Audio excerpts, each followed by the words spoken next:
on, everybody? Welcome to AutoBlack. This is your new favorite podcast. AutoBlack is a podcast where we get on five black architects and we talk about everything from architecture to culture to design to politics, and we do it from an authentic black perspective, and we do it from an architect's point of view. I'm your host, Robert, and I have with me my friends, the other co-hosts of this podcast. We have Xavier, What's up? How you doing? we got Whitney, Hi. we got Jamar, What it do, baby?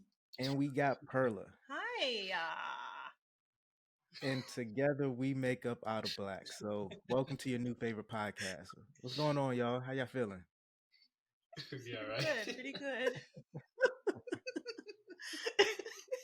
Yeah, I love the energy for the first recording of this season. I love the energy, y'all.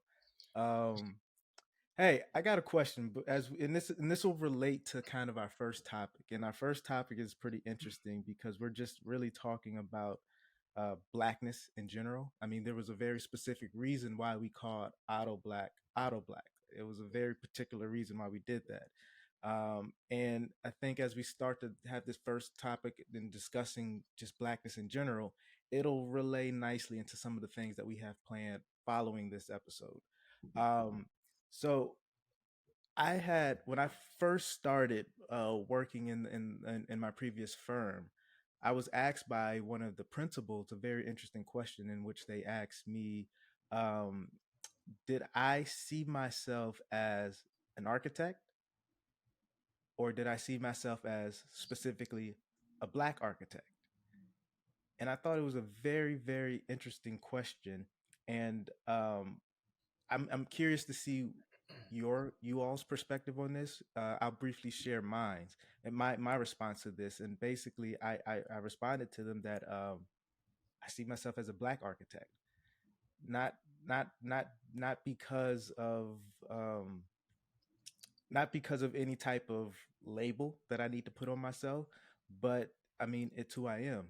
I mean, I walk into a room, I know what I am. I know you see me. And so like the fact that you see me and I see me, I can't disassociate my blackness and how that makes me and how that is informative of not only how I see myself in the room, but how I see myself within the context of space, how I see myself within the context of my work. And it's impossible for me to disassociate the two. So I am always represent myself and believe myself to be a black architect. I'm not just an architect who happens to be black, because that to me is not being authentic to my identity. So I'm curious if what you all think about that.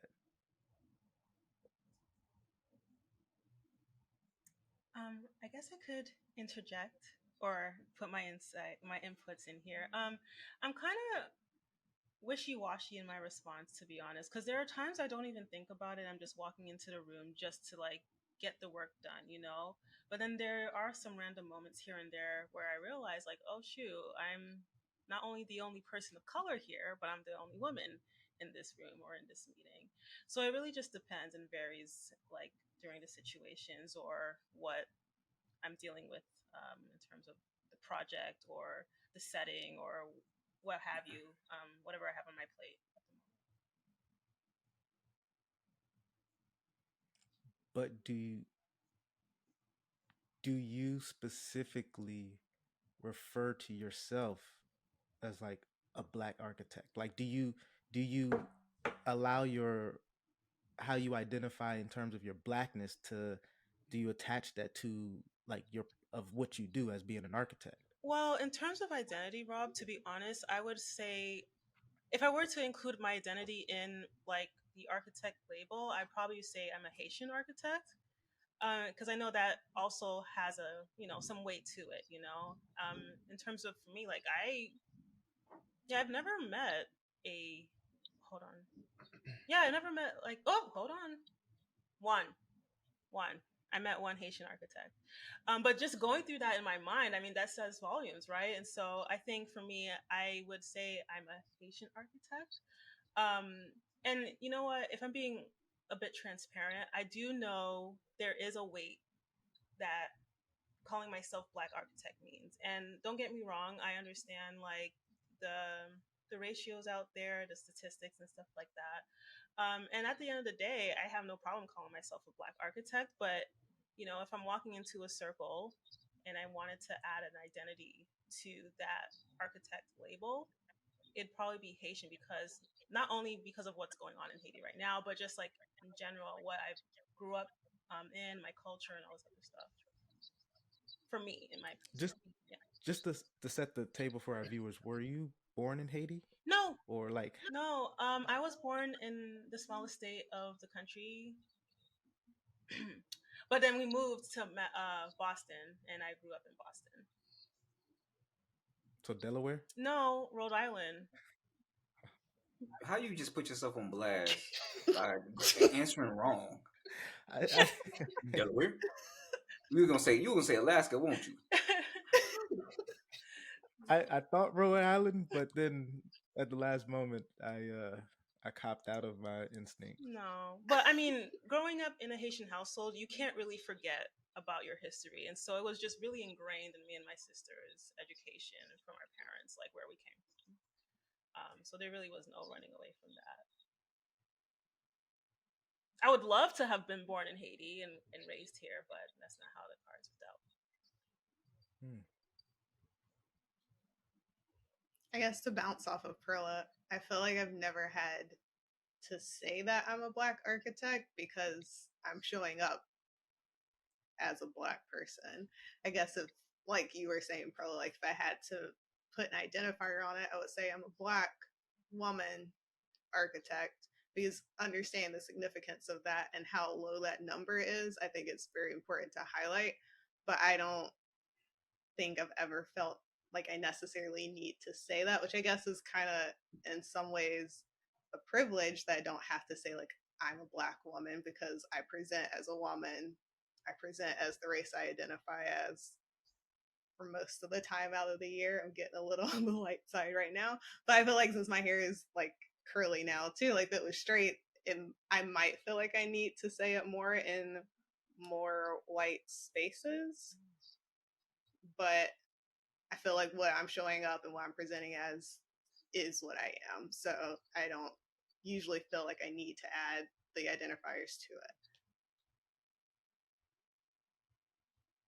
But how does it inform the way that you look at the work that you do? Or does it inform like the projects you're assigned to, the way you approach challenges from a design perspective, even the way that you choose the language in which you describe and how you use certain descriptors for certain specific projects? I feel like because we know we have to work 3 times as hard, for me, it shows up in that way. Like what I produce and what I put out as a product is not going to be less than 100%, because I don't have the room for it to be less than that. Like I don't have the room for there to be questions or missing information. Like I have to have it correct to say like this is what you're getting with me and this is the level that I'm going to produce at, so you have no questions on whether or not I'm worthy of being kept in this position, which is kind of sad, but it's a reality of our world. Yeah. And to piggyback off of that, in addition to what Whitney's saying, I think like even if we try to think of it in terms of like the design and what we do, like if we ever think about what it means to be Black and the types of projects we work in, I think for me, if I continually think like that, it'll get really exhausting, like mentally exhausting, where I know what the ripple effects will be on this project that I'm working on, and it's out of my control. And I mean, maybe this is another conversation for another time, but it also begs the question, like, what power does the architect have in certain projects, right? And so I Mm-hmm. guess for me in protecting my mental peace, I try not to, think about, how what does it mean for me being a Black person designing this space in this particular way for this project, unfortunately. until I get to that level where I can have that power and have that control. Right now, I'm just really working for whatever the firm presents to me at the time.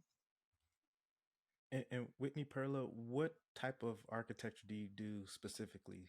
Like what sector? Oh, I work in the public realm. Um, so libraries, fire stations, public schools, yeah, stuff like The firms that I've worked at and currently work in both the public and private sectors, but I feel like most of the projects I've worked on personally are private projects. So hospitality, Mm. institutional. Which is Yeah. interesting because I think the reason why I have my particular perspective of like, I think me looking me understanding my identity is very informative and influential on how like I approach design because I work in housing. And so obviously working in like markets like DC and in the Baltimore area, especially in DC, a lot of my projects tend to be in what what would be referred to as emerging communities. So there's a very real confrontation of like me understanding that I'm working in projects that are gentrifying and displacing and or even have just the threat of being that to communities in which majority of the people look like me, or it has transitioned from being that to being from historically black to now being a shell of what it used to be. And so it's very impactful to me on how I'm very particular about design, even just the design of like the streetscape and how inviting a building is, or just how we treat the interaction between public and private space, so that what is what should be a public space and inviting to all is that, and is not designed in a way to be exclusive to certain people of certain ethnic socioeconomic conditions. And it's very, and I'm very sensitive to that, especially because I identify as a black architect. Yeah, just to kind of jump in and answer your question.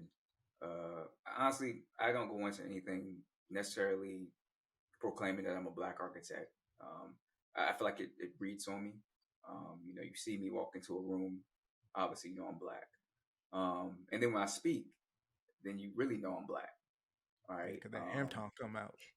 That Hampton come out. But yeah, like I think subconsciously or unconsciously, you are constantly thinking about, at least me, like I'm thinking about how is this impacting a certain community, how this impacting a certain demographic. Um, what does that change like in 20, 30 years, right? Like what does this small impact at the first year of the project, how does that translate 20 years down the line? And I feel like I'm constantly carrying the weight of the black community on you know when I'm on projects, just because one, I'm kind of in the same boat as you, Rob. Like I work on housing now, which is different from previous jobs where I was also working in institutional projects as well as public projects. But transition, and I even did a little bit of commercial projects like offices and lab spaces. But transitions to housing, there's a different feeling of Mm-hmm. the impact that you have on the community, and Mm-hmm. sometimes it's heavy. Mm-hmm. I would disagree. Pessimist. I would kind of disagree with considering myself a black architect. I just say regular, just an architect, just because when you, if the architect had more power in the project, I would agree and say, well, black architect, it makes a difference. Yeah. But when you go to community meetings and the community doesn't want a certain building in the community because um,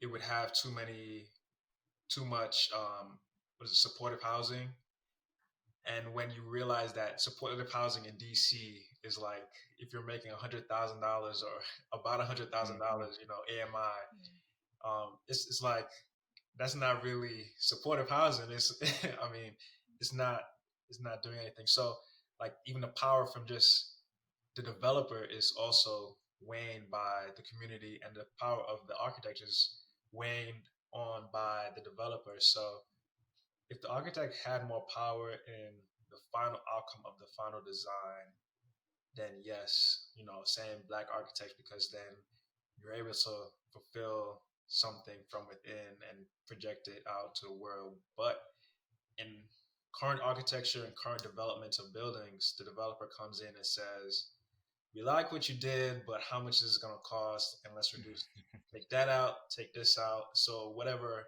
cultural aspect you probably could have put in there is removed just based off of the cost, the bottom line, pretty much.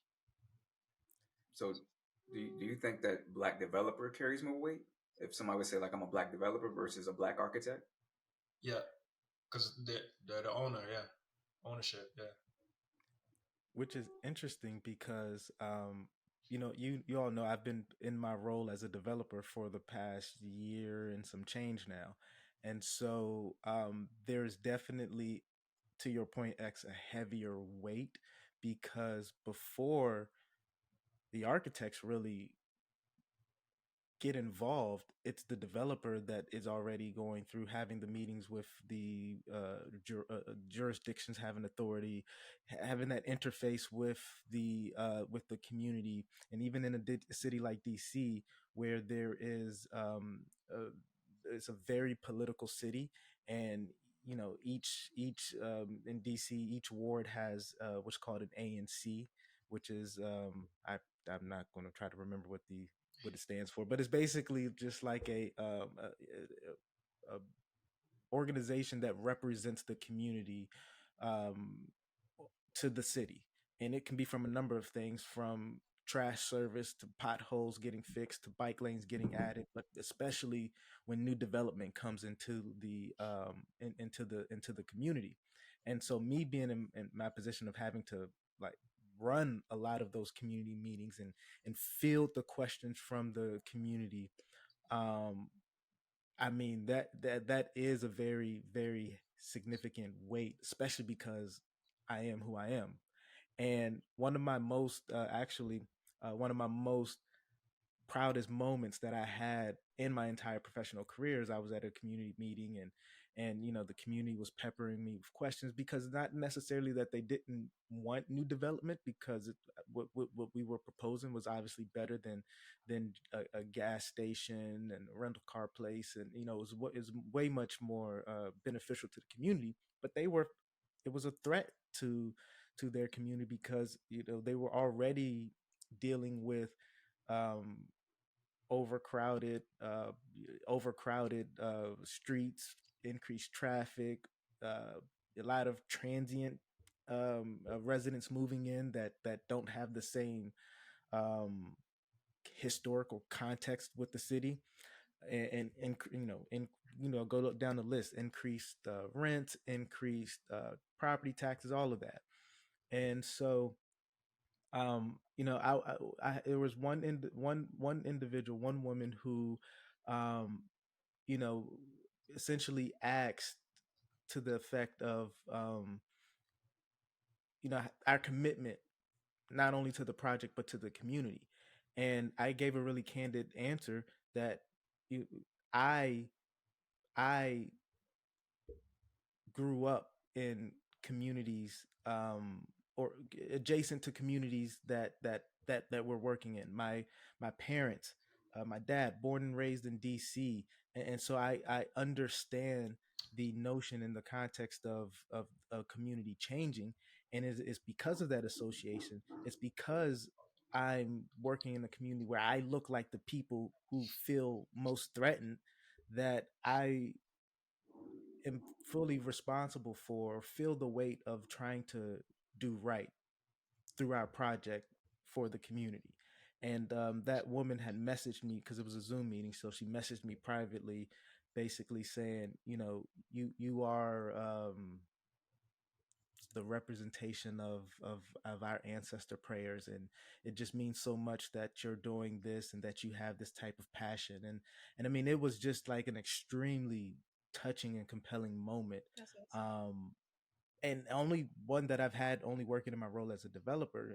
To your point, the architects really don't have that type of influence, at least publicly. Yeah. And I mean, do you guys think part of that is because a lot of the people in our community don't really know what an architect does? They have this false idea of what we do, and they really don't understand fully our work, or is it that plus, more?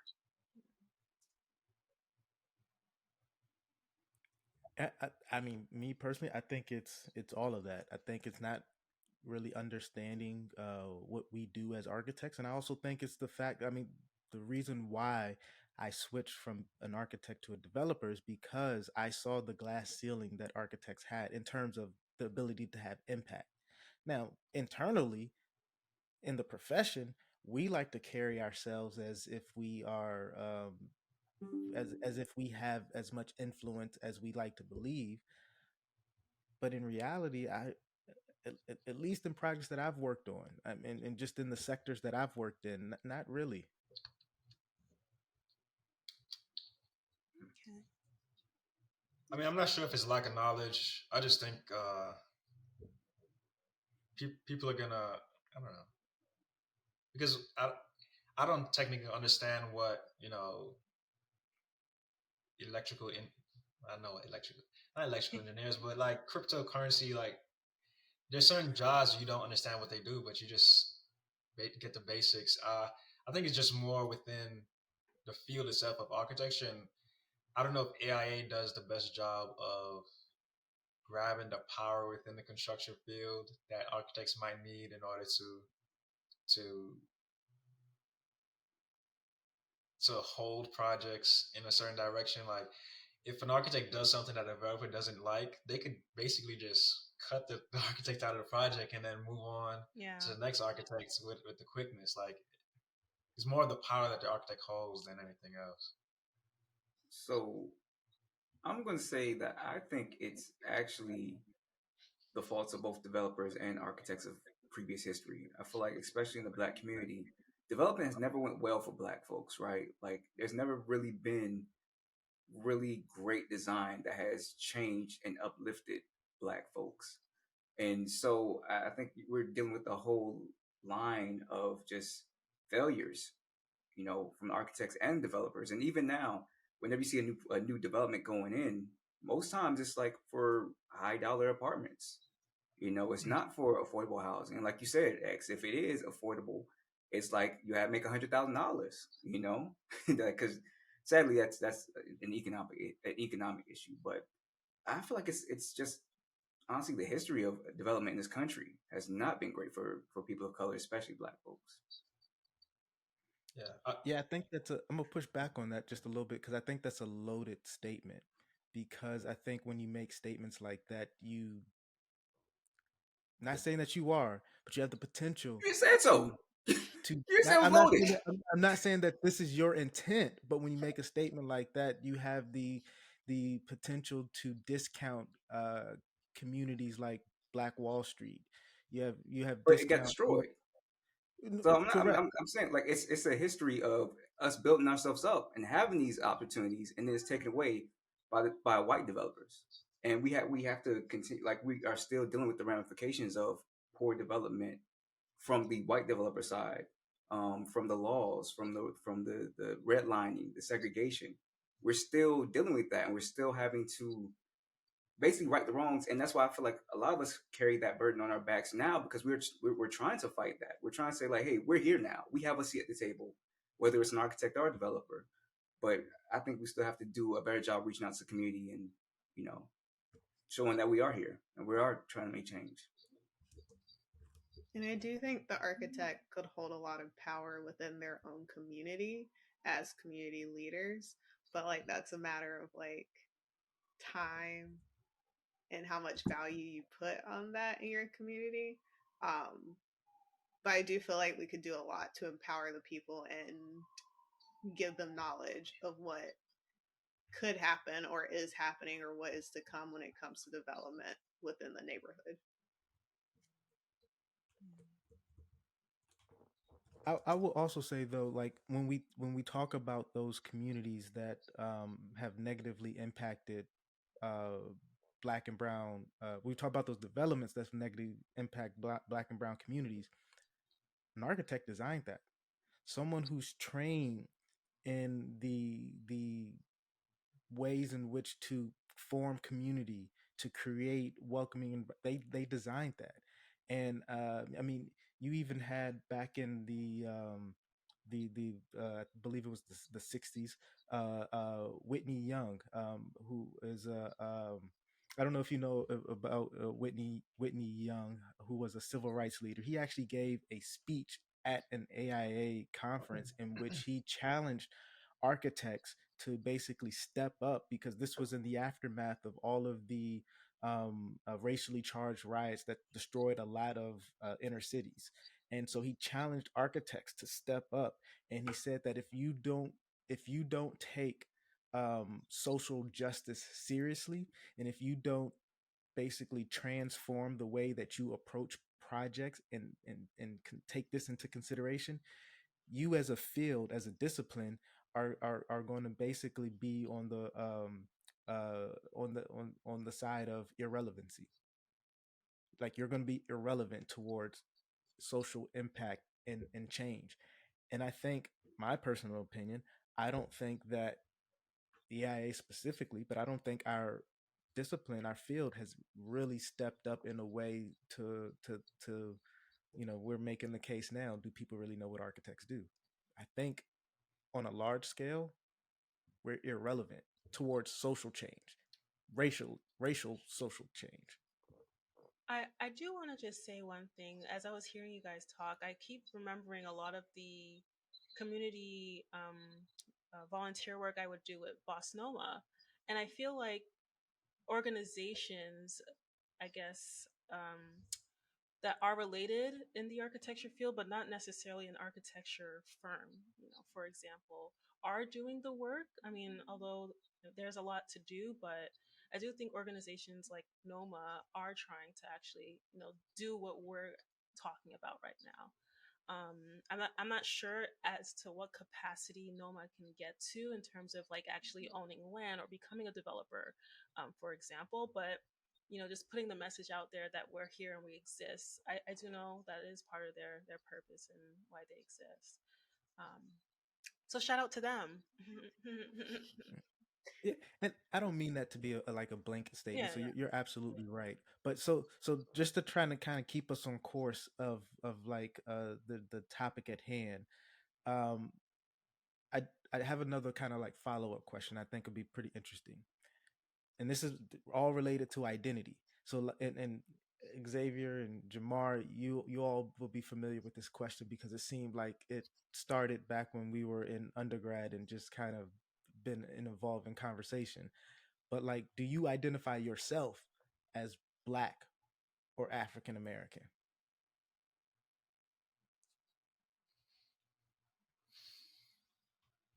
Um, Pearly, you go first. Oh wait, what? What? I mean, I was waiting for one of y'all to go I was first since waiting for either you guys to go since first. you know the question already. I mean, I uh, can start. So when we first started this conversation, I mean, this was a big debate when we was at. I think where was that? We was at Newcomb, I think. We Huge. was at Newcomb, I think first floor, whatever. But like there was a whole debate. I think like one of our friends, he was on the like I'm African American side. I sided on that side as well for a little bit, and then I flip flop, and then I think I still side on that side, but then I think I don't. But so I think the reason why I picked African American was because it still connected me to Africa, right? Like it still had some type of tie that didn't say like I'm just black. Because for me, sometimes black can be so blanketed and it doesn't tie back to a specific culture because it feels like anybody can really be in it per se. We're gonna go with that. But I think back then I chose African American because it tied me back to Africa. Now, I think I side more on the black side, but yeah, that's kind of how I think that's how I sided when I was what 10 years ago or so. So back then, I remember I chose African American as well, but I like today I don't even agree with either one. Like I think black really the history starts in the '60s probably, so there's not much of a history with the word black in terms of identifying black people. And then African American, I had chose that because it was more of an identifier. Um, and at the time, I don't know. I just I just feel like if you're like in America, you should be American. Um, it's difficult to put African American because race is such a weird topic of who is what, and especially as you get further down the line.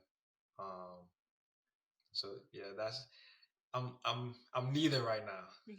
So wait, so should we just call you colored? I mean, that's better than that's better than black. Actually, back in the day, people didn't like to be called black before They it ain't like became to be popular. called colored either. Well, yeah, Or the N and then word. it turned into colored, and then it turned into black. So I myself prefer to be called black, and it's always been that way. And and I think in our attempt to try to become more of a unified American, the term African American was invented to essentially give that standard or standing to and that descriptor to us as black people, and to one your point, Jamar, to tie us to some of our African heritage. um but like, I'm blackety black. Like, my black comes from antebellum South.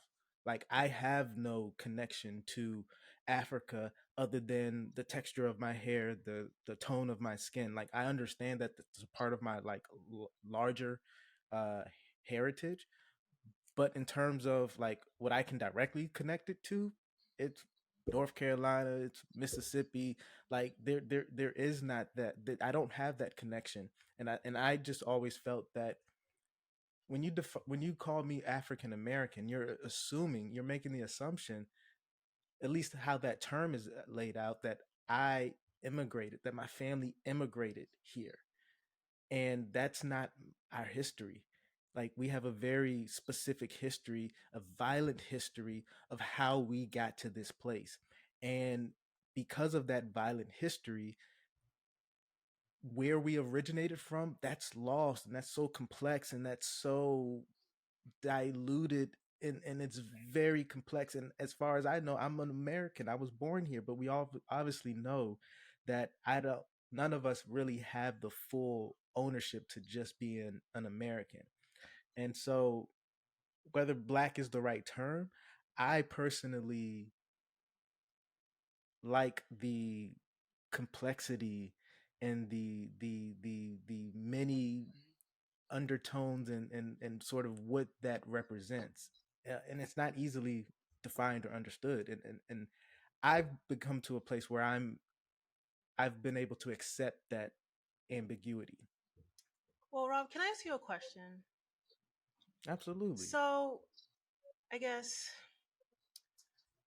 would you feel some type of way just labeling yourself as an American, since your history, from what I'm hearing, it's really just from, the southern states of America. And I know you kind of dived in a little bit in your explanation, but if you, I guess, what I'm trying to kind of challenge your perspective on, and maybe you already thought about it, but if you already know what your passions are, you already know what you bring to the table, you already know your skill set and all this other stuff. if calling, I mean, how would calling yourself an American take away from that? I can't, just because. So my favorite depiction of what it means to be a Black American comes from W.E.B.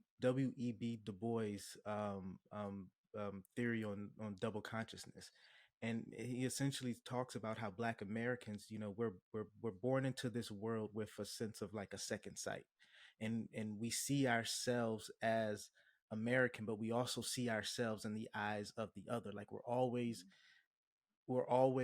um, um, um, forming our own sense of self identity through the eyes of the larger white America.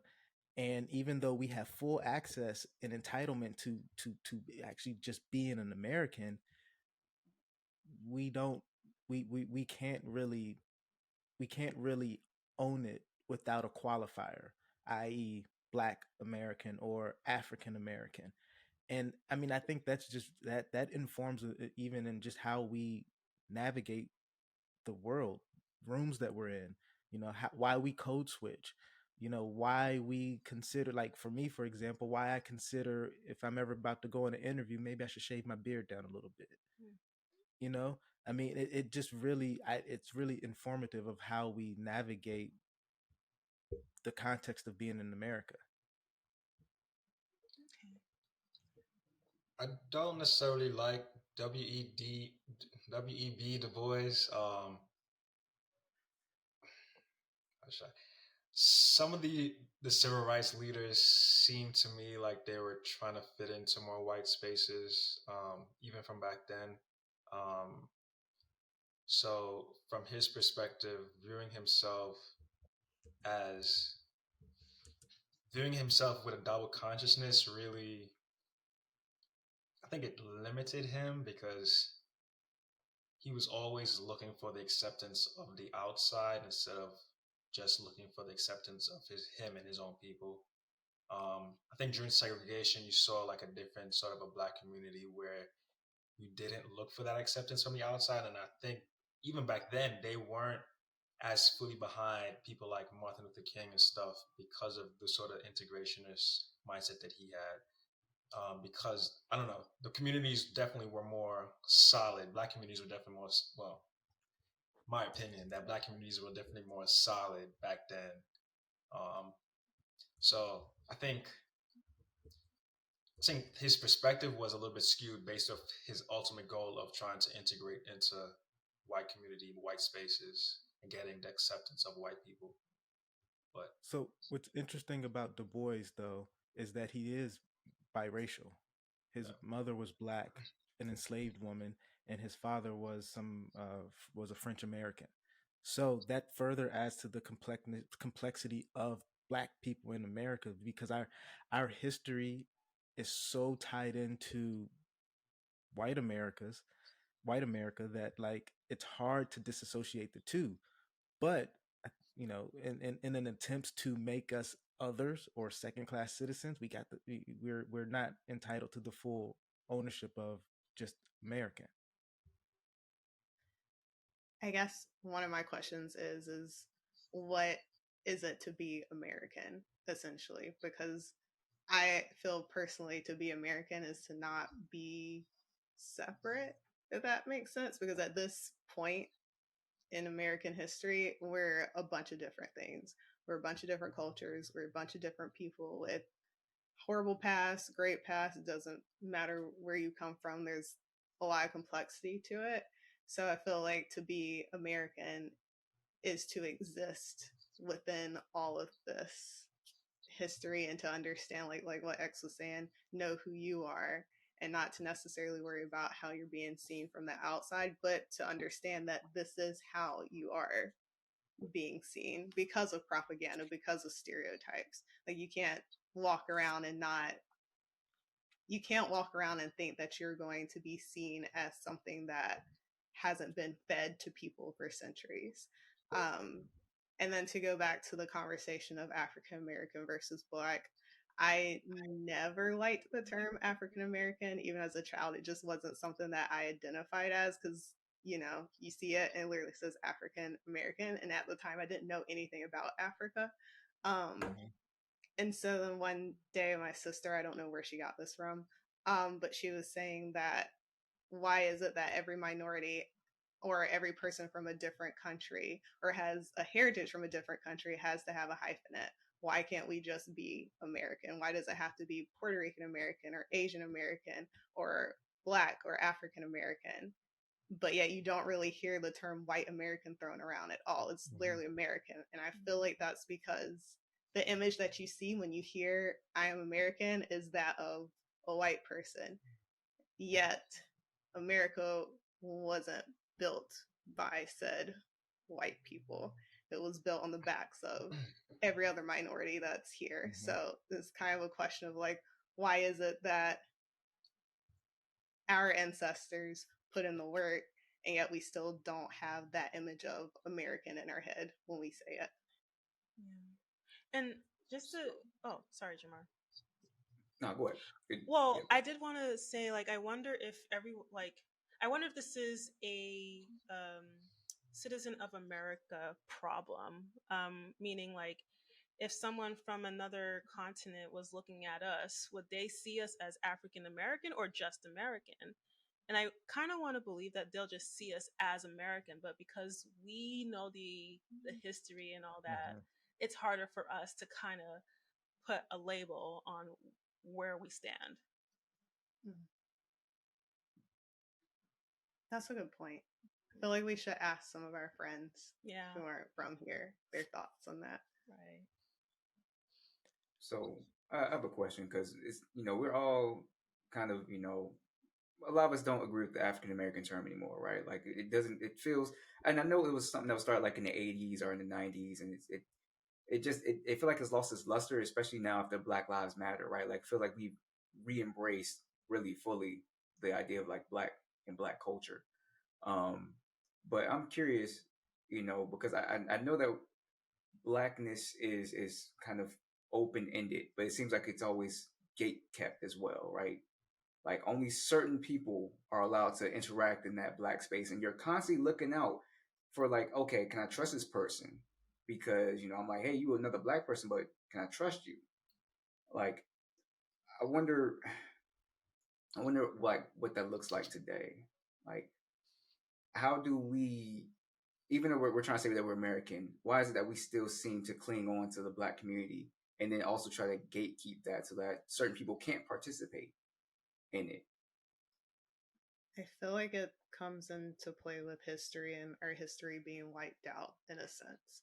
It's like our way of holding on to that so people don't forget like this happened. Because if we don't hold on to it, if we don't keep telling those stories or keep recognizing that, they're going to erase it. I mean, they're already trying to from history books and in schools. So it's just like, how else do you hold on to that history? Which I mean, there are many ways. You don't have to just say like, oh, you're black and like you're not black.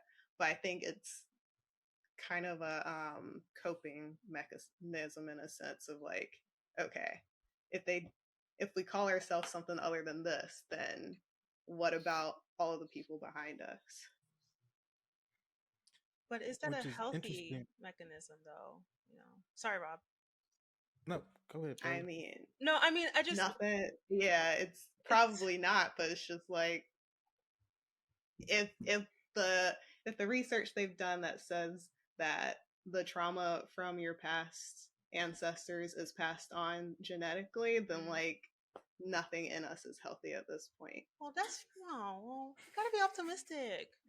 I mean, yeah, but I mean, like when you think of like Black people or African American or however you identify and their history in America, it is a positive result in some sense because like look how far we've come Yeah, despite being told that Mm-hmm. we're stupid, despite being told we're not worthy, despite being told that like we're the bottom of the barrel, yeah. and look at where we are. Like we're There I is don't an want to say they upward can't stop us, trajectory. but like Yeah, yeah, like yeah, yeah. And so, I mean, with that being said, is it naive to think maybe if we just focus on the accomplishments that we have as a people, would it help, kind of not give that power back to the white people. And I'm putting in quotation marks because I think calling ourselves black does give, I guess, power and leverage to, that whole history about like socioeconomics back in the day, blah blah blah. But just moving forward, would it be naive to think, well, hey, if we were able to make it this far, I'm sure somewhere down the line, the generations after us will be in a way better place, and we really don't need to worry too much about you know holding on to that trauma, for lack of a better term. I don't think it's Well, naive. I don't want to say we're holding on to trauma as if it's like, like we're holding on to it, like we have to keep repeating it for ourselves and like think about that and be in Yeah. that space. I think it's just a matter of acknowledgement, because even like you as an individual, everything that you've been through in your life has created who you are Right. today. Yeah. So it's like everything in the history of America has created the America that we are in today, which I have issues saying America too, because it's like we are not the entire northern continent. We're the United States of America. So Right. there are Yeah. so many nuances. No, I get that. Like, there's a difference to saying like this never happened to you versus, oh, I see that this happened to you, but moving forward, X, Y, Z. I get that. I get Yeah. and I think for a large part, Perla, we've done exactly what you're suggesting that we should do. that. Mm. I mean, like the fact that we were brought here stripped of our culture, stripped of our identity, stripped of our names, so that we didn't even have no Yeah. recollection of where we came from. The, the fact that as Black Americans, we've been able to build a very unique and defined culture that is based in the very messy history of how we got to this place. We've done that. And I've often said before that we're only 11, 12, 13% of the population in the United States. So you put that on a larger global context, we're a very small percentage of the world. But what other culture has such an impactful Right. and Yeah. influential presence at a global stage? And I think that's directly contributed to us doing what you said. Yeah. I'm hearing you, Rob, and I'm just like, well, maybe it is important that we have a label, because like we're so small in number, but we can do so many great things, and make so much change in the world. So I can see, man, I'm sorry, I'm thinking out loud. I'm stuck. I'm done. I'm done. I'm done. And I've heard a scholar actually once say that um, the reason that white America uh, doesn't want that wants to have the differentiating term between us as Black Americans and them as white Americans is because if we're all allowed to just be universally, unilaterally an American, well, they'll see that they're just as Black as us, and they don't want to see that. Actually, that's kind of where I wanted to go. Like, generally, blackness, well, black is sort of like considered just the opposite of white. So we're always, if you consider yourself black, you always consider yourself as in opposition of Hmm. white. But I want to know specifically, like as an American, like a black American, if you consider yourself black, what differentiates you from any other people group within America? Like, how do you like what is black culture? Black culture is American culture. So then how? So then there's no need to define black. Then you're just American. What a conundrum. I feel like if we were the majority, which I'm using quotes, because we're using this in the context of race specifically in America, I feel like if we were the majority, then we would be having a different conversation about the definition of it and what that looks like. But because we're the minority, I feel like those in power do not want to acknowledge the culture that they live in and use and are a part of. Is kind of seen. I feel like you were saying, like black and white are seen as opposites. I don't think it's just those who identify as black that are contributing to that separateness of the two. I think it takes both in order for them to be in opposition, and it's not just one side. Like even if we started calling ourselves just American, there would still be issues from those who identify as white. So you're saying essentially blackness can't exist without whiteness, and it's the fact that there is a white America, quote unquote. That's why we as black people, that I mean that's the driver of how we've created our own culture. Blackness, yeah. Yeah. Yeah. So I'm gonna do one more pivot, right? Go ahead, Wait, I'll before let you. you pivot, I don't know if that's a good thing though, because just based off of what you said, like blackness is defined by whiteness. Like without whiteness, you don't have blackness. So I don't know if that's a good thing for a people to be defined by another people and Yeah. based on culture of like.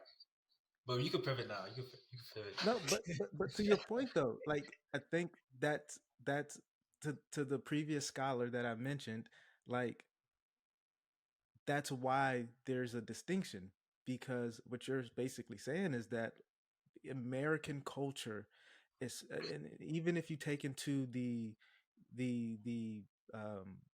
genealogic gene genealogy mixing of obviously slaveholders and having relations with enslaved women, like like that's also part of why black Americans have so much diverse skin tones, because we've literally mixed. And so, like, to your point, like as an American, it's so intertwined. I would disagree. There are historical accounts of light skin and dark skin black people. I don't know if everybody who's light skin has been mixed to the degree that black Yeah, people yeah, or people think. But yeah, yeah, yeah. No, I don't disagree with that. yeah. I feel like if you don't get lighter in the winter, you don't have no white in you, so you're good. First of all, I have 3% Irish in me or something You like are that, the and I have same like color 2% year round, Germanic. Jamar. I You should this is feel this is my winter glow. blessed. This is my winter glow. You should see me. I'm a hot dog in the summertime. I'm a burnt hot dog. Irish, huh? Yeah. Yeah, Irish. Oh, shut up. Shut up. And I that was going wasn't to fall even into that from trap me. too. Well, but I was going to fall into that trap. Not today. Look at my Lucky Charms.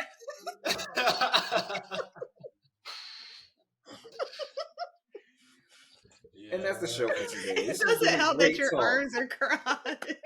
I got the Bernie mittens right now. Just minding my business.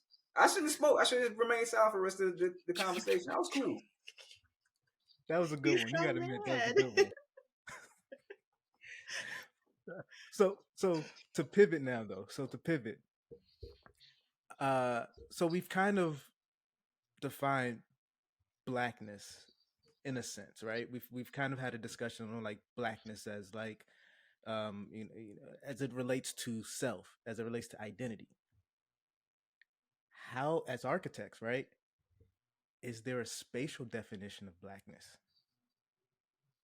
Like, are there specific spatial contexts, especially in America, that define blackness? And I'm not talking about like the African American museums.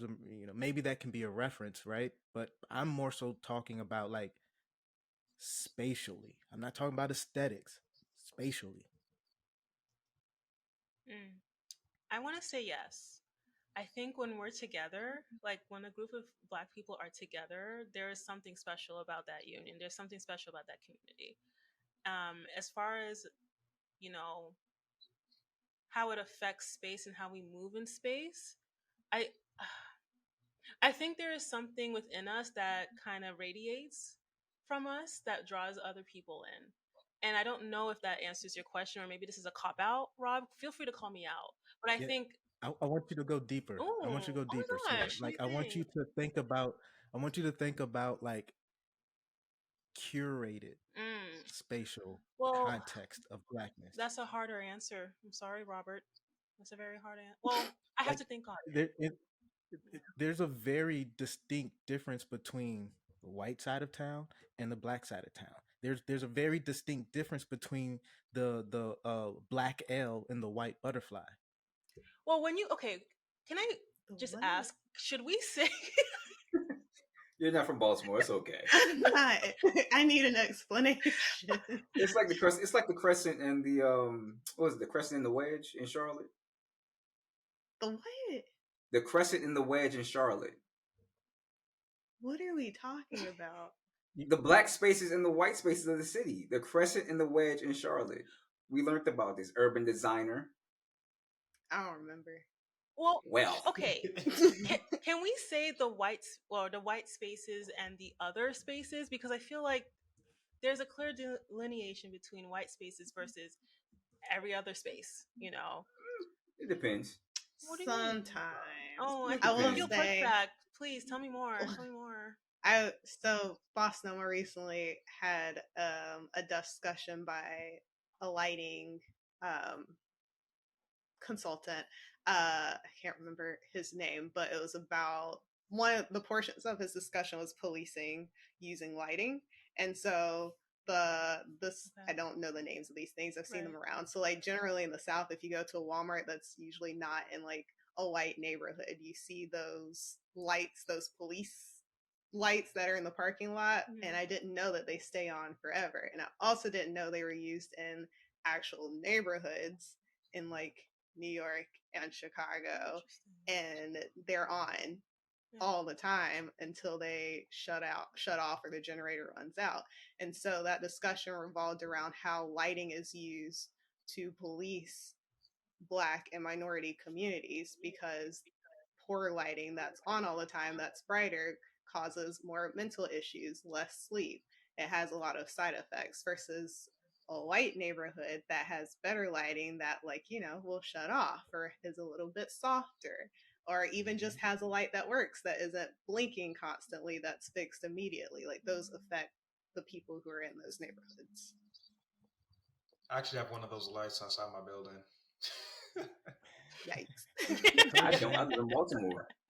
People in Baltimore say don't drive through DC. It's dangerous. Yeah. But but Whitney, you actually touched on like my thinking of this is that I think that like specifically the orchestrated design of spaces that define blackness or black communities, it's very much connected to the ability to police and control the movement of black bodies. So if you even think about the mid-century public housing prototypical project, the typical projects, right?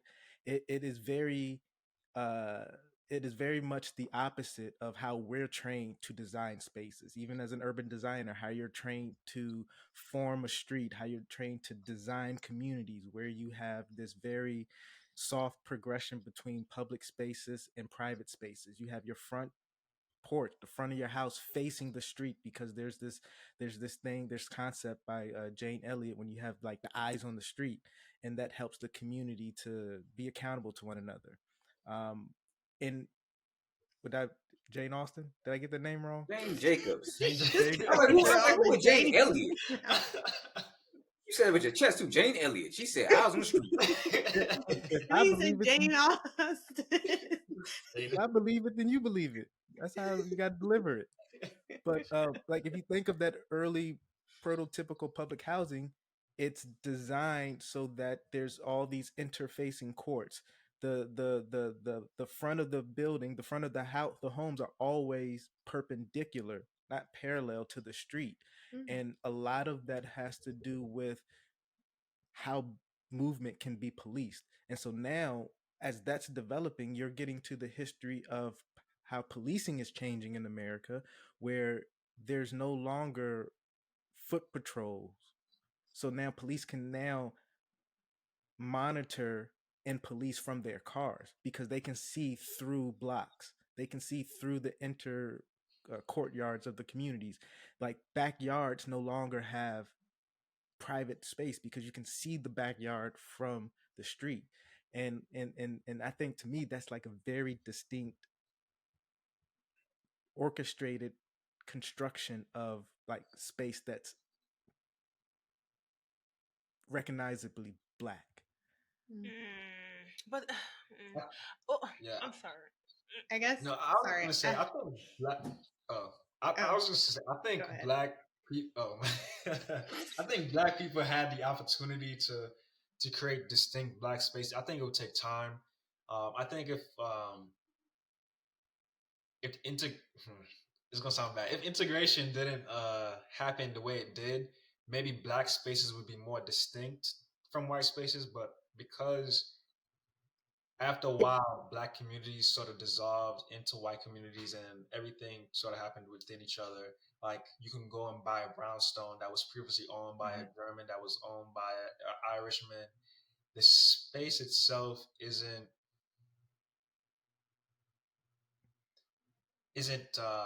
distinctly black, but the things within it and the materials and how you design it up could be more of a black space, and how you use that white box could Yeah. be more distinctly defined as a black space. I think the space, like I mean, a bedroom is a bedroom until you make it your bedroom. You know? Right.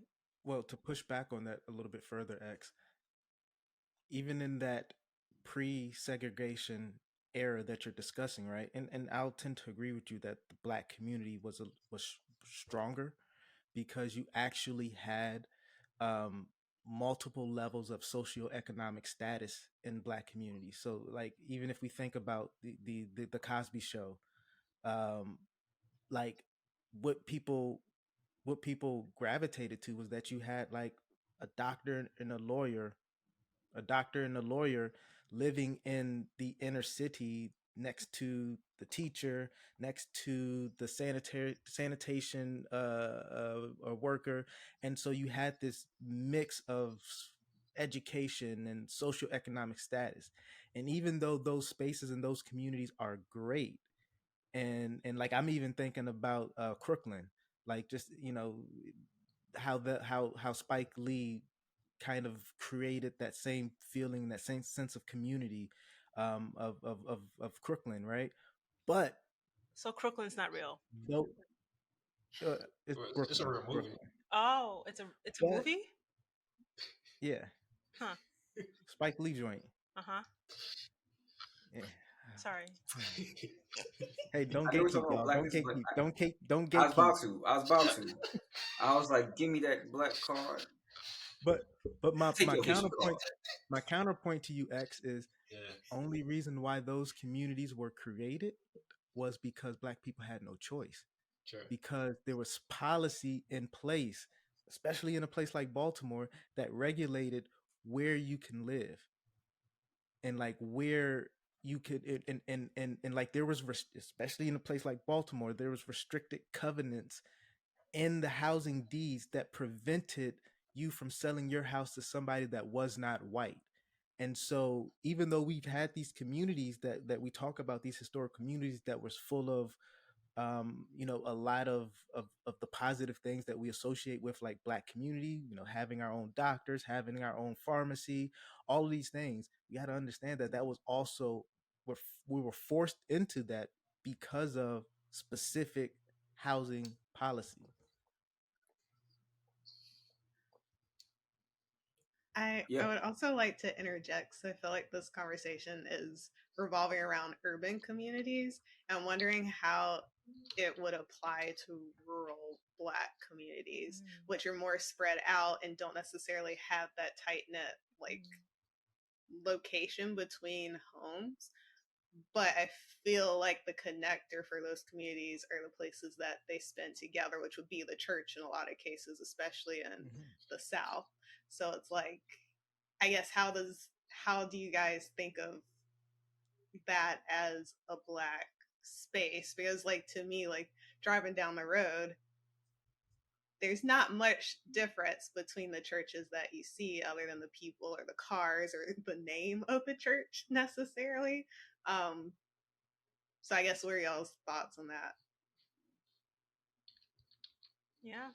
I mean, I think the church would be, or the actual building, would be a good example of a black space in rural neighborhoods. Or even like in the urban neighborhoods or suburban neighborhoods, like a black church that's a staple in a lot of black communities. And Mm-hmm. so I do think a church is a space. It might not have been curated for Black people in its original construction, but we're able to kind of manipulate it and use it for our whatever use we want, and in that case, worship. Mm-hmm.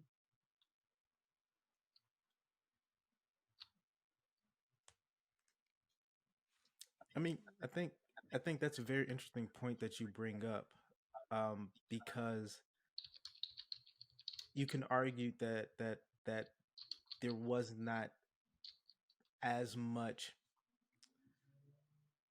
as much policy that forced these more rural communities to develop, because especially in an urban place you're really segregating people to a very particular place and small footprint, and so you have these highly populated spaces that also kind of led to like urban decay and things of that nature. But I think your point about the church being kind of like the center, the pillar of like black rural communities, a little bit reminding of like how ancient cities developed. Mm, The ancient yeah. Rome's, the ancient Greeks. The church was kind of like the center axis and all of that. um and I think, especially when you talk about black church, like it was the political, social, spiritual center for a lot of of of of communities. And most likely, I probably would bet that were designed by black architects or black builders. Mm-hmm. Yeah, I would agree with that. If you look historically, the churches were probably the most architecturally beautiful buildings historically, in most cultures, or churches or temples or whatever, people celebrated, and it probably, put the most architectural time and effort and money into those places of worship. So I think, yeah, you could probably start at the black church, but then again, today, a lot of people don't go to church, and you know, a lot of people, some people are Muslim now, and so it's like, um, it's different. We're working Yeah, on it, I'm X. I'm We're the working on pessimist. it. If you don't know, I'm the pessimist of the group. I bring up the negative. I draw everybody back. You want to grow? No, you don't.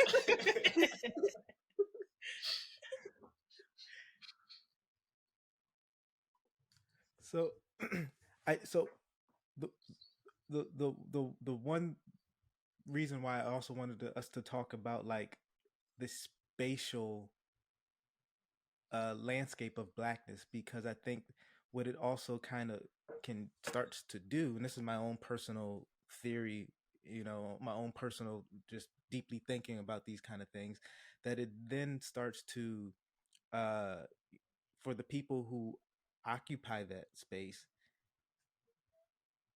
black or otherwise, like if you didn't grow up in an urban environment and you go into a space inside of an inner city, for example, that is uh majority black, and it has that spatial that spatial formation of what we've kind of defined as being like a constructed black space. There's this sense of like otherness, of like who belongs in that space, and anybody who's not belonging in that space is considered like an other. Like you remember, Jamar, when we went to Old Town Baltimore and just kind of walking in, and obviously we didn't belong, even though we were black and we looked like people that was in there, there was, we were we were the others occupying that space. You were the others. I was accepted by my group. They made me king. It was like, hey, bro. It's like, hey, man, you shoot. Cause so long story short, Rob wanted to show me his project site for it wasn't thesis, but I think it was one of your was it thesis? Your Yeah, thesis site? yeah, Yeah. So we went to show me a site that was near Old Town Baltimore, which it used to be back in the 1960s when they were starting to pedestrianize malls and try to bring people back to downtown and have like parking on the outside, but you can still have shopping with pedestrian malls. That was a failed attempt, and it just never took off. And so now, I mean, I think now it's being revitalized slowly, but for a long time it was vacant. And so we went to go take photos, and he went to show me a site. I had my camera and everything. We both had our cameras because we were both doing photography. We're walking down the street, and I swear to God, there was only one shop open, and 30 dudes came out of nowhere, like out of that shop, mm-hmm. and surrounded us. Mm-hmm. And they started asking us questions. They even split us up. Like Rob was in one group, I was in another group. They was like, "Hey man, like what y'all doing here?" And, we had to explain to them, hey, we just, just taking photos and everything. Mm-hmm. They was checking us out. But honestly, they were good people. They, Rob kind of, he was a little flightish, but I held it down. Listen. They kept asking, "Let me hold something. Let me see that camera," and they kept trying to form a circle around us, and I kept trying to step on the outside so we not. I'm not trying to get jumped. And Jamar just so naive, like, yeah, sure, you can see my camera. First of all, It's a Sony A5000. Yeah, it's a good first of camera. I all, paid good money for it. First of all, again, when I was in my group, right? I was cool with my group. Next time I hear from the other group, why you acting real weird, Rob? Why you acting real weird? And so Rob had this freaking butt cheeks clenched, was trying to say, no, you can't have this. You can't have this in my camera. I was cool with mine. They didn't ask me why you acting real weird, Jamar. Nah, I said it. I had some. Hey, look, get off of my boy Rob. He cool. He cool. Don't worry about him. He not a narc. In my mind, if they was going to jump us for our cameras, I know I'm faster than Jamar.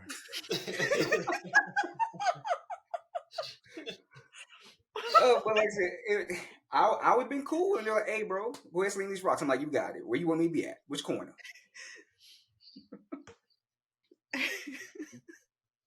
But the funny thing is not too long after that, some people I met in grad school had invited me to do like a roundtable podcast or something like that. I don't even know if the episode was ever released, but I was the only black person in the room talking, and we were talking about things similar to this, and they brought up how uncomfortable they feel when they have to walk past spaces like this, because in Baltimore you can literally go the next block and it completely changes.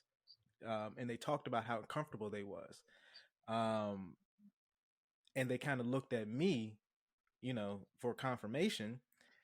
And I also had the point to tell them that, well, there's there's some places along the inner harbor, especially the high end townhomes that sit on the water, that have like pseudo gated communities.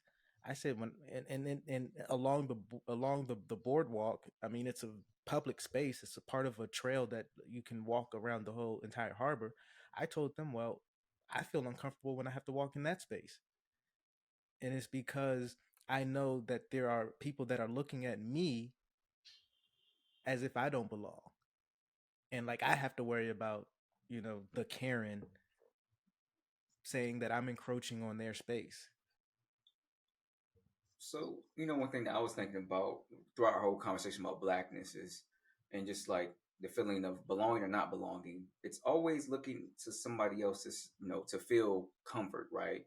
So like it's always saying like, okay, like we accept you. So this is a short story, but so basically my dad, he was talking to one of his friends, and one of his friends was like, hey, you cool people.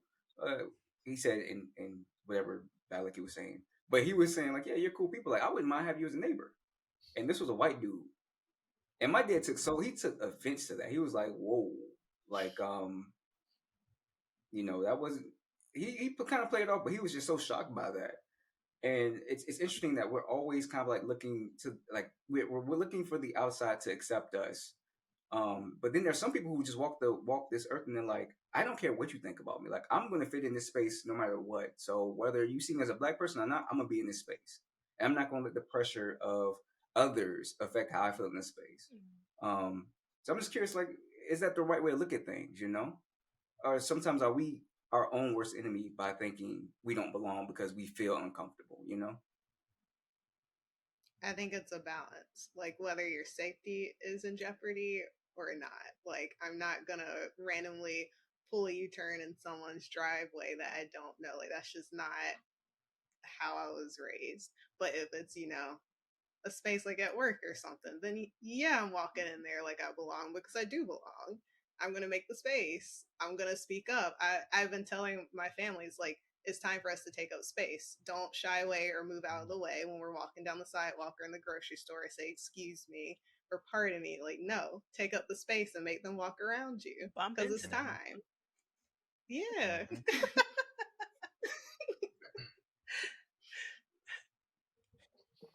Yeah, I think this was a real interesting conversation, and it's really going to be kind of like the cornerstone of how we evolve our conversations going forward, and we start to get into a lot more like architectural theories and how blackness is intertwined with that. But I will say that this is something that I discussed or that I had my thesis on, and I spent a lot of time in my thesis defense setting up this notion of like design black spaces, the notion of otherness, and all these things that's connected to identity, and all of this, and I kind of had, as I was making my final preparation, I kind of had this aha moment where I think we talk about these spaces in a negative way. I mean, and sure, they had some really consequential effects, even generational effects. But I think that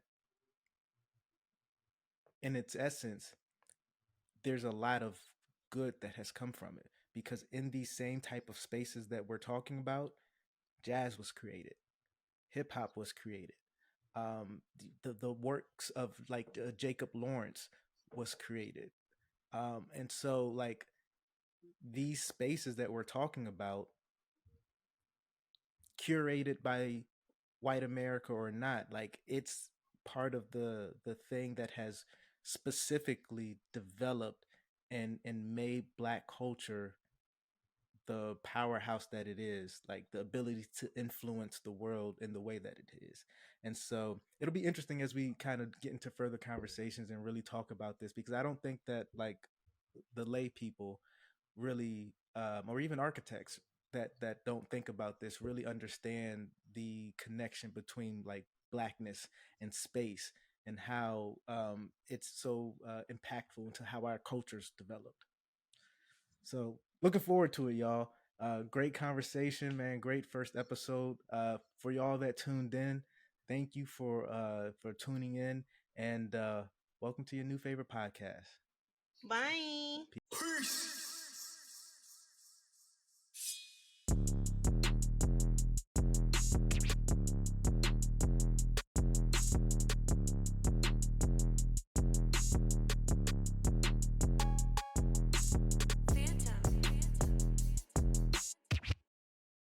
Hey, everybody! Thank you for listening to this episode of AutoBlack. If you have enjoyed the discussion, please hit that subscribe button or follow button, whatever you'd like. AutoBlack is a discussion based podcast that is unapologetically black at the intersection of design and culture. We acknowledge that our experiences are just that, our experience, but your voice is worth elevating and your perspective is valid. So please join the conversation and connect with us on Instagram at AutoBlack_podcast, or email us your thoughts, comments, and even future topics you'd like us to discuss on the stoop at AutoBlackPodcast@gmail.com. AutoBlack out. Bye!